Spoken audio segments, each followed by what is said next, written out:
तो ये कहानी है मुंबई में। तो कहानी पे ही सीधा आता हूँ कि मेरी नई नई नौकरी लगी। जो मुंबई में रहे होंगे पता होगा, कुर्ला, बीकेसी, बांद्रा कुर्ला कॉम्प्लेक्स। तो वहाँ मेरी नई नई नौकरी लगी और अपनी क्षमता अनुसार या हिंदी में बोले औकात अनुसार मैंने एक घनसोली करके जगह है वहाँ पे घर ढूंढा। और वहाँ पे एक प्रथा है कि लोकल स्टेशन के पास घर ढूंढना होता है।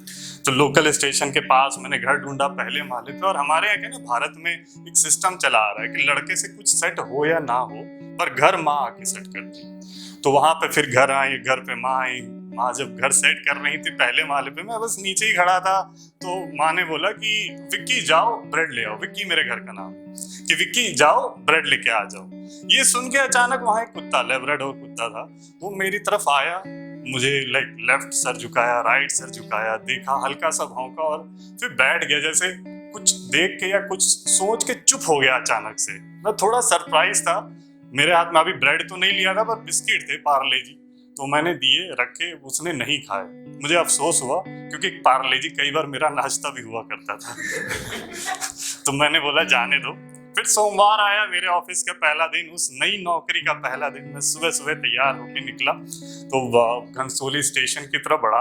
और घनसोली स्टेशन जो वहाँ पे है, वहाँ पे रेलिंग्स होती हैं लोकल, मतलब जो अलग करती हैं पटरियों को सड़क से।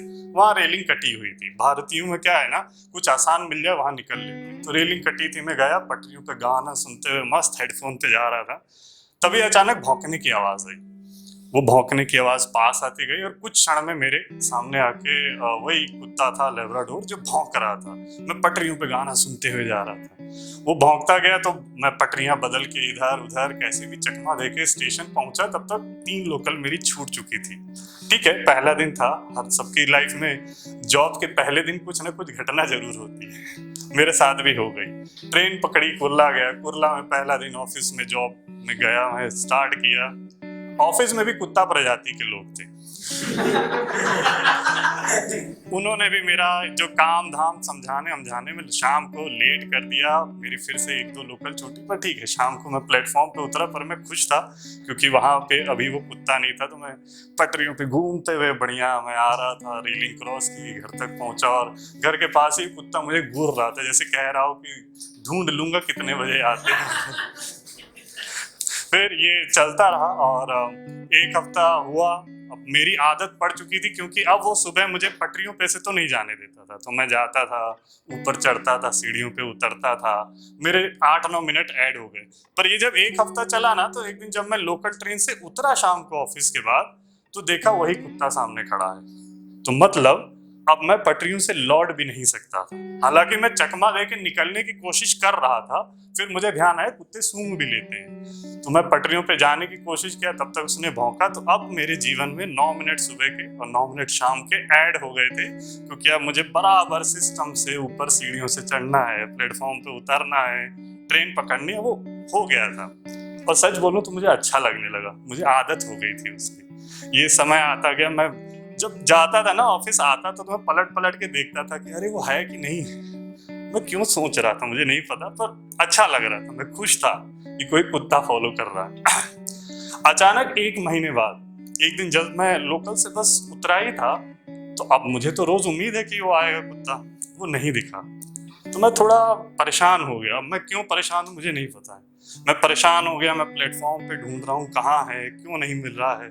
फिर मैं सीढ़ी पे उतरा, चढ़ा और लौटने लगा, बस ये सोच के कि यार जो बुरा दिमाग में आ रहा है वो बस ना हुआ हो, बाकी सब ठीक है।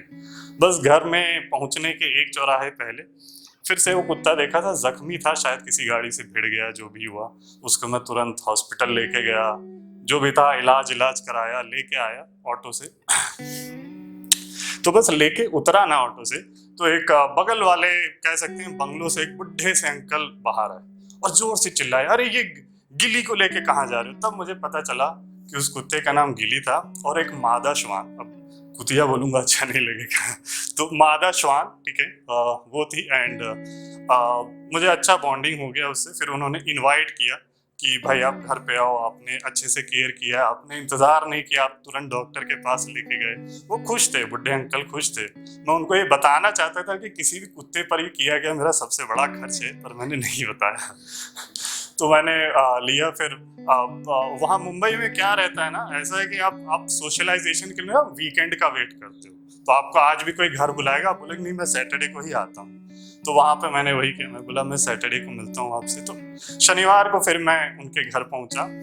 उनके घर में जैसे ही घुसा ना, तो बहुत सारी फोटोज लगी हुई थी। उसमें एक लड़का था जिसकी फोटो लगभग हर फ्रेम में थी। मैं घर में बैठा, वहाँ पे चाय आई। चाय उनकी बेटी की 7 साल पहले शादी हो चुकी थी, वो भी वहाँ पे आई हुई थी, रश्मि नाम था। उन्होंने मुझे चाय दी। जब मैं चाय पी रहा था तो एक तस्वीर पर मेरी नजर गड़ी। जो लड़का हर तस्वीर में था, उसकी एक तस्वीर पर माला चढ़ी हुई थी। तो मैं देख ही रहा था कि रश्मि ने खुद ही बोला कि ये मेरा छोटा भाई है और ये अब इस दुनिया में नहीं है। तो मैं पूछा क्या नाम था, तो उन्होंने बताया विक्की। तब मैं डर गया, क्योंकि पहले दिन मेरी माँ ने मुझे बोला था कि विक्की ब्रेड ले आओ। तो गिली दौड़ते हुए आई थी और भौंकी, लेफ्ट राइट देखी। उसके बाद वो चुप हो गई, शायद उसको लगा था विक्की वापस आया। फिर मैंने उत्सुकता में सिर्फ कहानी पूछी कि क्या हुआ था, आप बता सकती हैं। तो उन्होंने बताया कि 7 वर्ष पूर्व जब मेरी शादी हुई तो मैंने ये गिली को गिफ्ट में दिया था, ताकि घर की चहल पहल कम ना हो जाए, कुछ ऐसा माहौल खराब ना हो जाए। इसका नाम भी विक्की नहीं गिली रखा था, क्योंकि उसको गिलक्रिस्ट पसंद था, तो उसने इसका नाम गिली रख दिया था। ये कहानी बताने लगी और टाइम गुजरा और फिर ये वाकया हुए। जब पूरा उन्होंने गिली का किस्सा बताया, फिर आगे वो विक्की की कहानी कंटिन्यू की कि विक्की रोज जाता था स्टेशन पे, रेलिंग पार करके प्लेटफॉर्म पे पटरियों से स्टेशन पे, मतलब ट्रेन पकड़ता था, कॉलेज जाता था, और गिली पीछे पीछे जाके रेलिंग पे रुक जाती थी। एक दिन वो प्लेटफॉर्म रेलिंग कूद के गया। वो गाना सुनते हुए जा रहा था, पर ट्रेन की आवाज नहीं सुन पाया, हॉर्न नहीं सुन पाया, इसलिए वो हमारे साथ नहीं है। तो मैं और डर गया, क्योंकि गिली मुझे पटरियों पे जाने से रोक रही थी पहले दिन से। शायद वो चीख चीख के ये कह रही थी, इस बार तुम्हें जाने नहीं दूंगी विक्की, इस बार तुम्हें नहीं। तो जैसे मेरे तरफ घूर भी रही थी कि अरे इस बार तो नहीं जाने दूंगी। अभी ये वाकया, अब 7 साल पहले गिली उस घर में आई, और ये वाकया हुए और 3 साल हो चुके थे कि जब पूरी कहानी मैंने सुनी। 10 साल हो गए थे। एक दिन जस्ट मैं गूगल सर्च कर रहा था, एवरेज लाइफ ऑफ लेब्राडोर, बहुत देर हो चुकी थी। 10 साल की लाइफ होती है। मैं आगे बढ़ गया, बट हाँ, मैं अभी भी पटरियों पे पैदल नहीं जाता हूँ। मुझे लगता है कहीं से गिली भौंक रही होगी, शायद मैं सुन रहा हूँ।